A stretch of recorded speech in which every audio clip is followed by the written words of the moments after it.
Welcome to the Diverse Minds podcast, where we give you the tips, tools, and techniques you need to be a mentally healthy and inclusive leader. Each week, you'll hear about a variety of topics linked to mental health, well-being, and diversity that will enhance both your professional practice and personal well-being. Welcome to the 187th episode of the award-winning Diverse Minds podcast, and it's World Autism Acceptance Week until the 2nd of April 2023. And this year's theme is all about colour, and the National Autistic Society have a number of events you can get involved in. But thinking about autism, acceptance, culture and race, this is a conversation which is only just, if only, emerging.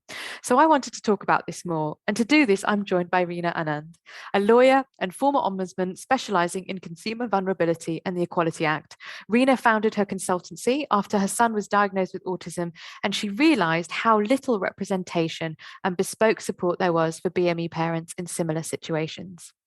Her work focuses on recognising cultural biases and misconceptions which can impact global majority autistic children getting a diagnosis and accessing support.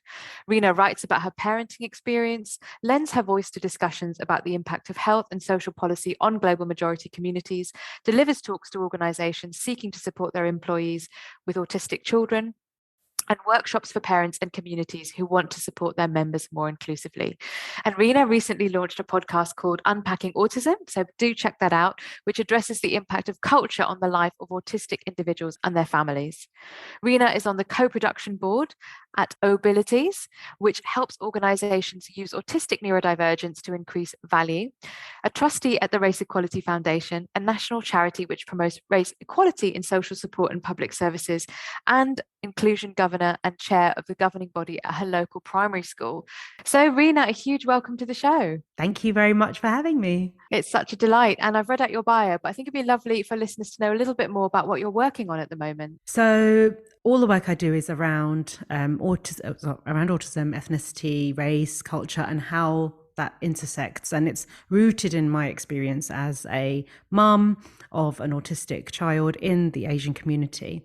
Yeah, so I think probably the two biggest things I'm working on that I'm super excited about. One is the menu of talks, workshops and seminars that I offer to charities, organisations, anyone who'll have me. I mean, I've not said no to anyone yet, so hopefully that's encouraging, around this subject. And the other thing is a parent programme, an empowerment programme for parents, which looks at, not the what is autism, but actually how are we showing up as parents within our culture when we have an autistic child? Where is the tension, and how can we overcome that to build the foundation of a relationship with our child where they thrive and we feel safe, secure and brave, really, because a lot of parenting when you're from a minoritized culture has to, in my experience, had to be turned on its head for Evie, my son, to really thrive. So I'm super excited to be offering this, and I know that there's nothing out there like it, and I know that from the parent workshops I've done so far, it's very much needed. And while you were talking, Reena, because I'm a non-parent, but thinking about that whole cultural piece around parenthood and how white parenthood is seen as the standard again, but there's no such thing as standards. There's parenthood that ties to different cultures and viewpoints and perspectives. Mm-hmm. So like you said, before you can even really think about, because there's often an approach, isn't there, with do's and don'ts of an autistic child. And we know that children are individuals, that they may display certain processing, the way in which they process is aligned to being autistic. So how do you have those conversations then about culture and parenthood? With parents? So a lot of it's not about sort of teaching people their own culture. We all have a culture. Even if you're a white British person, you have a culture. A culture is just the way that you do things, I think. But what you're saying, but picking up on the point you made, we're often brought up through particularly external parenting programs, and the ways schools perhaps treat parents is through a very white lens. And essentially what I am advocating all parents to do is not feel they have to leave their culture and their heritage at the door and their traditions at the door just because they've got an autistic child. And it might sound really obvious, but for a lot of parents, it's like a sigh of relief that, and if anything, I would say I'd encourage you, bring your culture to, involve your autistic child in your culture and in your traditions, take them to your places of worship or community, let them experience, because it's part of who they are. Yeah, it's so important, isn't it? And that whole idea. So how did you transition then from being a full-time lawyer, you're an incredible professional and ombudsman, I can never really say that word, to doing what you're doing now? So when I look back, it's funny, isn't it? When you think that you kind of, oh, I don't know where I'm going in life and stuff. And actually I look back and the thread was so clear all the way. All I've ever wanted to do is to do impactful work and serve people. And initially I began, started working as a lawyer. I then became an ombudsman. But part of my core ombudsman role was essentially deciding financial dispute cases. But I decided to apply for a position for a new team that had been formed, which dealt with the most vulnerable consumers in society. Many of them were autistic or had mental health challenges, victims of abuse. And I also specialized in cases relating to race and disability discrimination. And I found that that work so fulfilling and so rewarding that as well as all the other things I was doing, such as chairing the Black, Asian and Minority Ethnic Network, Staff Network, and the SEND Parent Network, the Special Educational Needs Parent Network, all of that. And I thought, well, I'm doing all this on the side of my core job. What if I could do it and do it every day, all day? And, I find it so fulfilling and build a life around that. And so it was really hard because it was bubbling away inside me for a few years. And all my insecurities that I had been brought up with as a young British Asian woman, about jobs, about, being a lawyer, about stability and security and all of those things, I had to really challenge to step into a world where there is no pension, there is no private medical health care, there is no one who's going to pick up the bill on my behalf. I've got to, save and make my own way, give it a finite amount of time. And if it didn't work, try another path. But I did it, and I'm super glad I did, because it's not only hugely rewarding, but it's clearly making a massive impact on the parents that I work with. Yeah, it's so brilliant. And I can really resonate with what you're saying around the achievement and the South Asian woman and the South Asian girl and teenager, et cetera, and it's almost detaching ourselves from that and reimagining ourselves, because we've still got the same thing. It's a different way of doing it. It is. And the most common reaction is, why would you do that? Why would you leave everything that is, about prestige and, titles and all of that to do something that there's no one else doing what you're doing, which for many meant that there's no way it would be a success. So, well, actually, for me, a real driver was, what would my biggest regret be in life? If I came to the end of my life, and I think COVID massively just fast forwarded my decision as well, because I saw some great sadness, and I just thought, no, this I cannot live the life that other people think I should be living. I need to do the thing that I feel most is my purpose in life, and I definitely think I found it. Oh, that's brilliant. And thinking about that, what does the term autism mean to you? Because we can look at the medical stuff, we can look at the diagnosis, but actually, what does it mean and look like to you? I think for me, autism is beauty and diversity in the way that life is experienced. And I think for me, Evie, my son, just totally imbibes that. He sees things I don't, and I just love that. I love that perspective. I love that he will, he was walking on the leaves in autumn when there was so many leaves on the ground, and he said to me, it sounded like a bear eating cornflakes. He comes out with these amazing things, or he'll notice how mechanisms work on things that I wouldn't even notice. And I just love that. I love that perspective. And I think, to me, it's, yes, there are diverse challenges and there's diverse strengths in terms of how autistic people interact with the world. But what I have seen from Evie is the biggest challenges he experiences are not because of his autism. It's because of the fact that society is not built for neurodivergent people. And so, other people's discomfort and other people's lack of understanding around autism is what makes things more challenging than autism of itself. Because I don't think autism itself is good or bad. It's different, but different is good, because different is richness of perspective, richness of thought, richness of being. It's amazing to have difference. But yeah, that's essentially what it means to me. And it's always about that social versus medical model, isn't it? Oh, well, someone can't get up the steps, therefore they can't go in the building. Mentality, I think, is so deeply unhelpful. And of course, we know that, as I mentioned before, everyone will have a different experience of autism and their autism journey and the way it's expressed. So the individual within the bigger overall diagnostic category, which I, Yeah, like to talk totally. about quite a lot. Yeah. No, I think, there's this tendency, and I used to get this a lot as well. People would say, "Oh, the autistic, my autistic son is a superhero, or I'm a superhero mum." And I think that's actually quite damaging. And I certainly don't feel like a superhero most days, if I'm honest. I'm mostly tired. But it just downplays the challenges that do come when you're constantly having to fight for the right to just be. So I think there are narratives out there, and I think those narratives, again, are there to serve other people's discomfort around autism more than they are to actually serve the autistic person or their parent and carer. Yeah, that's so interesting. And I remember going to the Global Disability Conference in 2013, and it was just after the 2012 Paralympics with the Superheroes, the Channel 4 campaign, and this brilliant woman, and I cannot remember her name, from a Glasgow disability charity, said, "This is lovely, but actually the people we work with just want to get out of brush their teeth and be able to get out of their home and choose a job that suits their disability and their health and to manage their life. So yeah, it's lovely, but let's look at the real picture." Yeah. So it really ties into what you said. And then you've touched on it a bit earlier, but from our South Asian backgrounds, because that's where we can speak from, and of course we have slightly different slices of South Asian backgrounds. What do you think the biggest challenges are for parents accessing support for their mental well-being as primary carers for their children?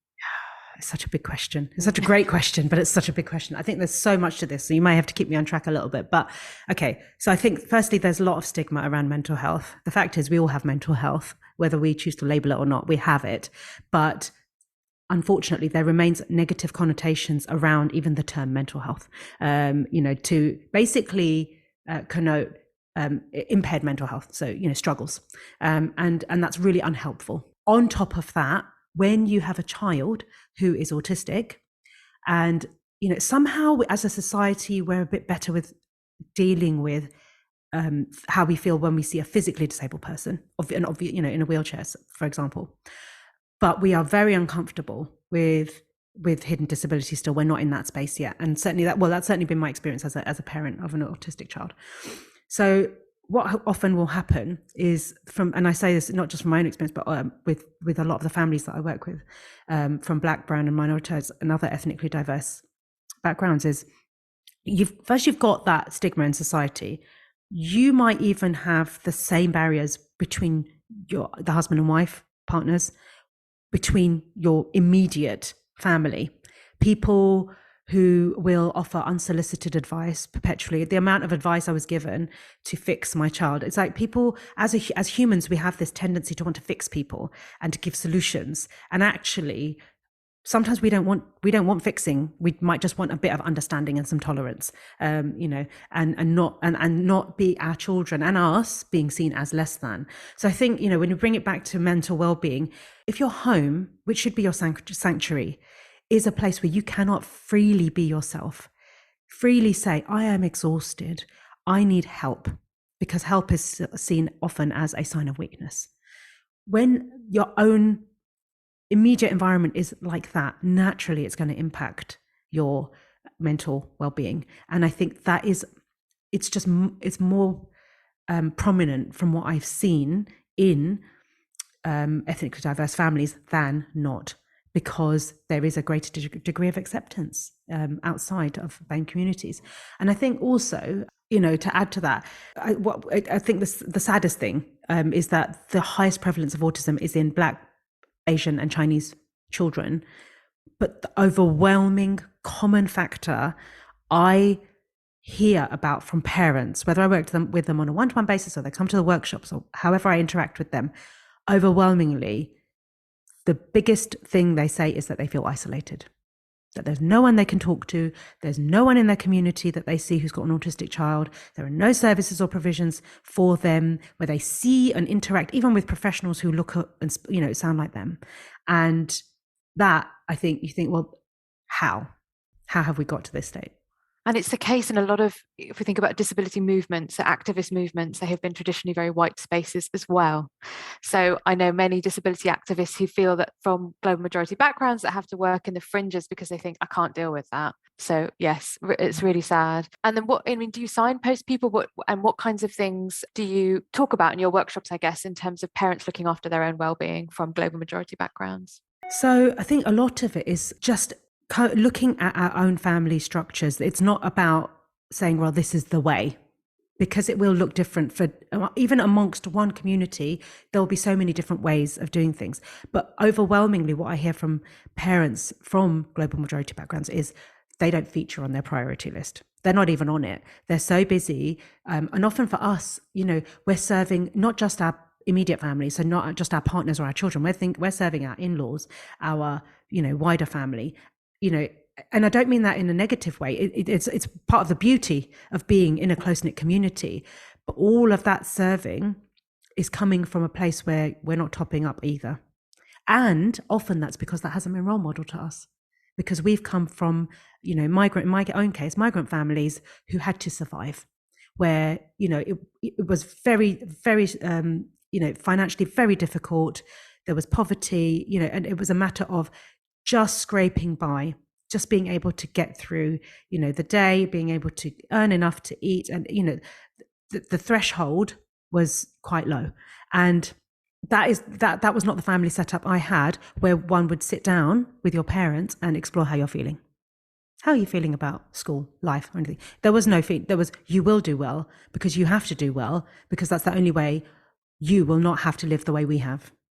And so the focus was very different. That emotional language was not role model to them, nor was it role model to me. I had to develop that myself. So in that way, it's taken me a while. And so, often when I speak to parents, that is, often the case, that when I ask them how are they feeling, they don't know, because they haven't made the inner inquiry to even find out, because they're so on the hamster wheel of doing for other people, and making sure that the child's needs are met and their partner's needs are met and their family needs are met, and they're doing what they need to do as an employee, and they're making sure everyone else is okay, and they're just not on their own list. So part of what I do is actually, let's sit down and let's see how can we ensure that you are at the core of the service, because only when you are mentally and physically well will you be able to do all of the things that you want to do. Yeah, thank you, Reena. And it's a hard thing to unlearn. It's not overnight, is it, if you've grown up that way? And I think for me, it was definitely a case of, so, my family weren't from an impoverished background, but it was definitely, you've got to show us up well.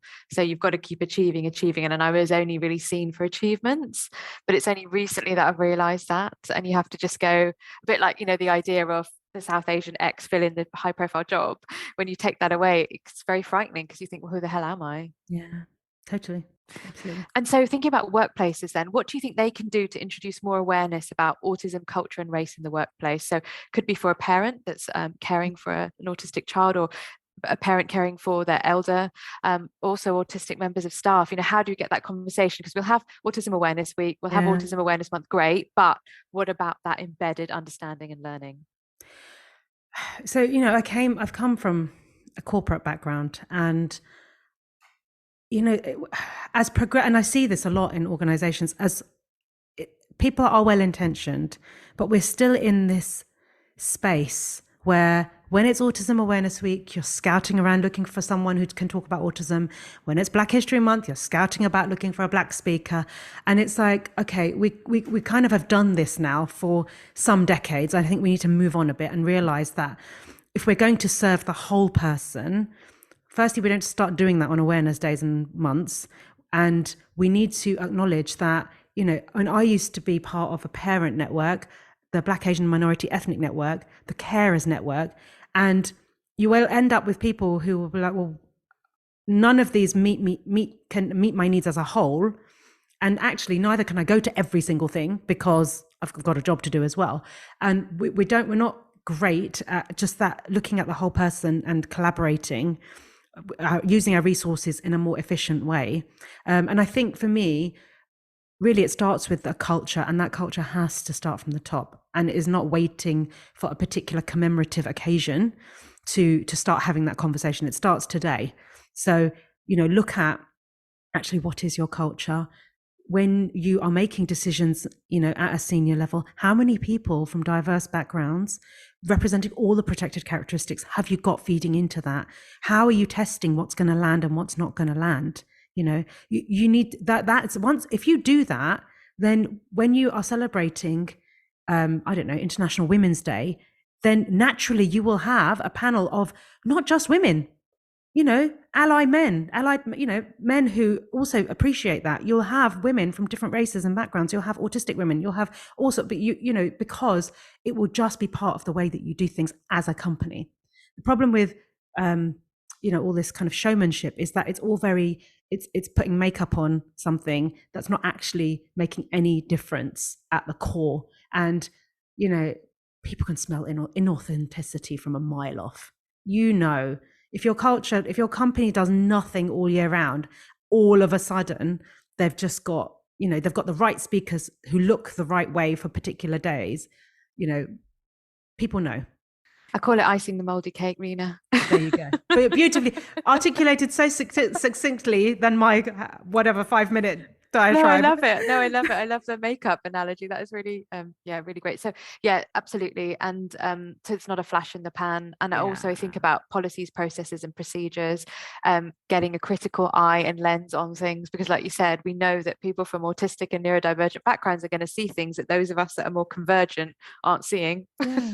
And it's like, so you'll see incredible networks that are resourced by companies, and those are like rich data mines, because that's where people feel like they can come meet like-minded people with similar issues, just vent sometimes, whatever. But no one's going there to ask them for their input on key issues. That's the place to run your policies past, or those are, that's who you should touch base. So this loop is just not being completed. So, which again, to me is window dressing. You've got employee resource groups or staff networks to show that you're providing a service for the people, but really you're not really that interested in what the people are thinking and saying. I think it's too scary a lot of the time, isn't it? And I think many HR teams aren't necessarily equipped to be able to do that in the right way. Yeah, sadly. All right. So thinking about, we talked about people that you support, parents' mental health, but what about your mental health? How do you look after your mental health as an incredibly busy person? This is your life's work, your passion. Would you like to share your top 3 tips? Sure. And, like similar to what you sort of said just a little while ago, I came to nurturing my own mental health very late in life. I would say within the last 5-7 years, it has taken, I didn't realize that I was so depleted until I had Evie and realized, well, this is going to be the one-way road to somewhere very bad if I don't look after myself. So, so I think it was very poignant when you made that point. But I think for me, the 3 things are using my support network. It took me so long to actually say, hey, can you help me with this? Because I'd be like, oh, well, I can do it. Okay, I'll be depleted once I've done it, but at least I can. And the point is not can you, it's actually what can you delegate? That means you can just conserve that bit more of your energy, and just be a bit more targeted in how you use it.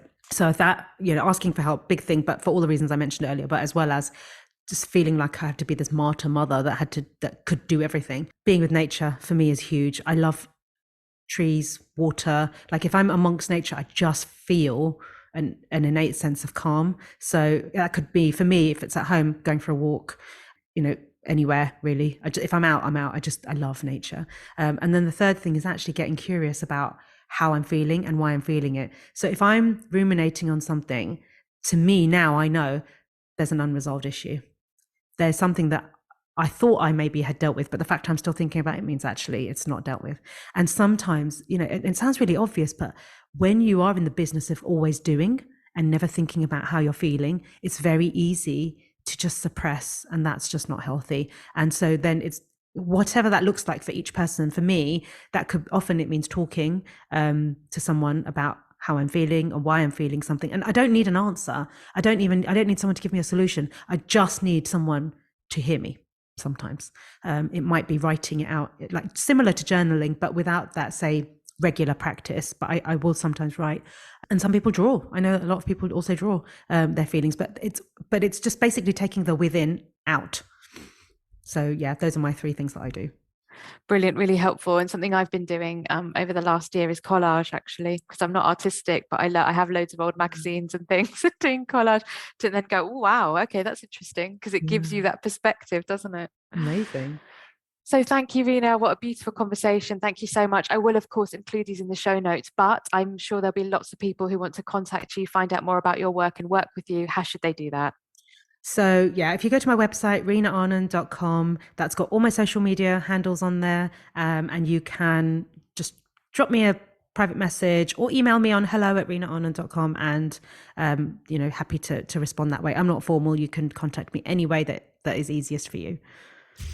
Brilliant. Thank you so much. What a valuable conversation, and really appreciate your time and your wisdom and all the energy that you put into this today. Thank you. Thanks very much for having me. It's been a pleasure. Take care, everyone, and listeners. We'll see you in the next episode. Bye for now. Thanks for listening to the Diverse Minds podcast. Don't forget to subscribe on Apple Podcasts, Spotify, or wherever you access your podcasts from.